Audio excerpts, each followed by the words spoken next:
So, I was thinking, wouldn't it be cool to study and have fun at the same time? So, I created a multimedia presentation for my Old Testament survey class. And I decided to share it because this class can get a little overwhelming and we deserve to have some fun. So, I hope you enjoy it. Okay, Chapter 1, Creation. During the first 3 days, God created light, the sky, and the sea, and separated the sea from the land. Then he says, wait, we can make this even better. So he goes back to what he already created and adds some spice, like sun, moon, and stars, the birds and the fish, and animals, and humans, male and female, created in God's image. That's important, you want to remember that. Then God takes a fat nab and institutes marriage in Genesis 2. But, of course, we messed it up. We all know the story. The snake tricks Eve into eating the fruit. Then Adam eats some. He's like, oh, this is scrumptious, babe. Where'd you find this? And Eve is like, oh, it's from the tree of knowledge of good and evil.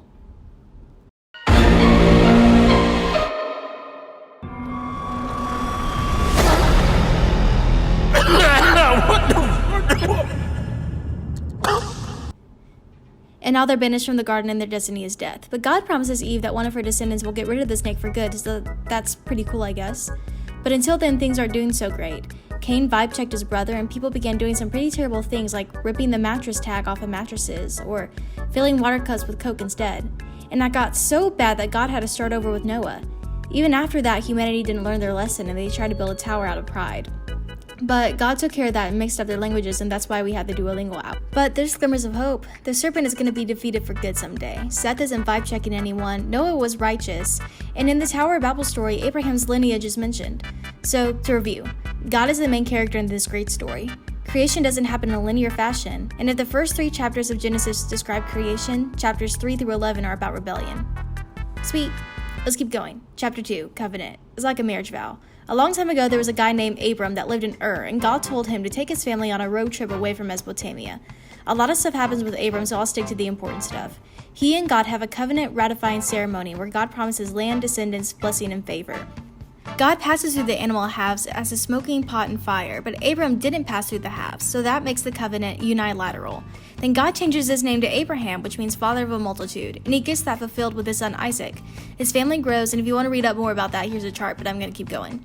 As the family grows, drama does too, and Abram's descendants look like an episode of Keeping Up with the Kardashians. Isaac's son Jacob tricks his older brother Esau, but God doesn't let that keep him from changing Jacob's name to Israel. And then he has a lot of children through his 2 wives and their handmaids, and those kids become the 12 tribes of Israel.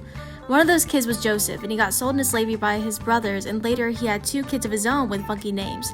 Then a great famine reunites him with his brothers. His brothers are pretty worried he'll be mad, but Joseph's like, nah, it's cool. Me and Pharaoh are friends now, so I forgive you. Almost forgot, circumcision sets Abraham's descendants apart, but I won't take too long talking about that since it's pretty uncomfortable to talk about. Chapter 3. Maybe if we all get a 100, Larson will let us watch this movie. Fast forward a few hundred years, Joseph and Pharaoh aren't friends anymore. Actually, Pharaoh's really mad at the Hebrews because they're growing in number so fast. So he tries to get rid of them by working them to death and ordering the midwives to kill babies, and when they refuse to do that, he orders all the Hebrew boys to be yeeted into the Nile. Wait a minute, Moses' mom is putting him in a basket so he won't have to die. Lucky for him, Pharaoh's daughter finds him and races him as a prince of Egypt. But then he vibe checks an Egyptian and runs away to the wilderness, where he meets God as a burning bush. Moses asks him what his name is, and God says that he's I am who I am, but you can call me Yahweh for most of the Old Testament if you like. And God says, hey Moses, you're going to be my ambassador and my representative for Pharaoh. Then the Nile's going to turn to blood and there's going to be frogs. It's going to be great. You're going to love it. But Moses said, God, I don't know if I can handle that. So God said, okay, what if your brother Aaron were with you? And then Moses was like, oh, okay, yeah, that'd be great. Thanks, God. Plague time. God hardens Pharaoh's heart and the Israelites finally get revenge. It all climaxes in Exodus 12 when God vibe checks all the firstborn in Egypt.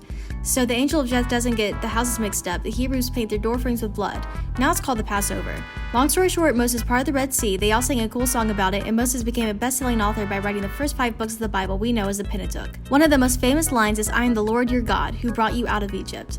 Also, before I forget, Moses had a father-in-law named Jethro. God led the Israelites with a cloud by day and with a pillar of fire by night, and the Exodus was solely based on God's grace.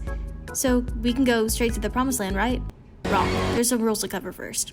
There's a couple of things the Israelites had to do before entering the Promised Land. They had to get the 10 Commandments, establish Leviticus and Deuteronomy, and finally they had to cross the Jordan River. First they checked off the 10 Commandments, and after a little mix-up about a golden calf, the Israelites built God a cool tent during the last half of Exodus. The book of Leviticus covers how to act in the tent and how to pretty much act everywhere. New covenant alert, God promises Moses that he will be their God, that they will be his people, and he will dwell in their midst. Sound good? Oh yeah, God, that sounds great. Thank you. Okay, you can go in the promised land now. I said you could go.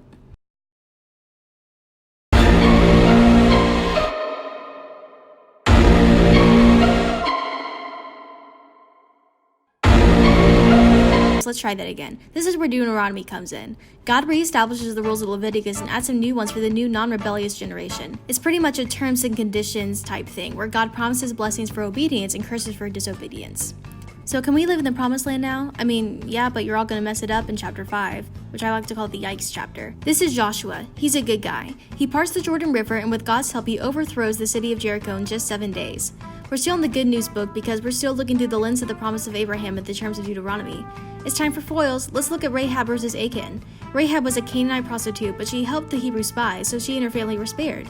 Achan was an Israelite that broke the rules by hiding the loot he wasn't supposed to have, so he got vibe checked by Joshua. So they pretty much just traded places. The book of Judges is pretty much a downward spiral of disobedience. This is what I like to call the cycle of dumb Israel energy. First, they turn away from God to worship Baal, so God allows the oppressors to come in and Israel suffers. Israel cries out for forgiveness, so God raises up a judge to help him out. Here's a list of judges and who they defeated. I circled the ones we need to worry about.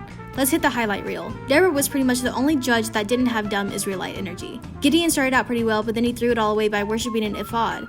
And Samson, the not-so-Nazarite, needed a whole nother slide to explain. He pretty much broke every Nazarite rule there is to break, cutting your hair, drinking alcohol, and touching dead animals. Well, at least we got a cool song out of it. But everyone saw how Samson was acting and thought, maybe if he can do that, we can do that. The tribe of Dan decided they wanted a better land, so they left. Now the tribe of Benjamin is worse than Sodom and Gomorrah because they killed a concubine. And Israel is a complete mess because everyone was doing as they saw fit. Alright, now I'm done, guys.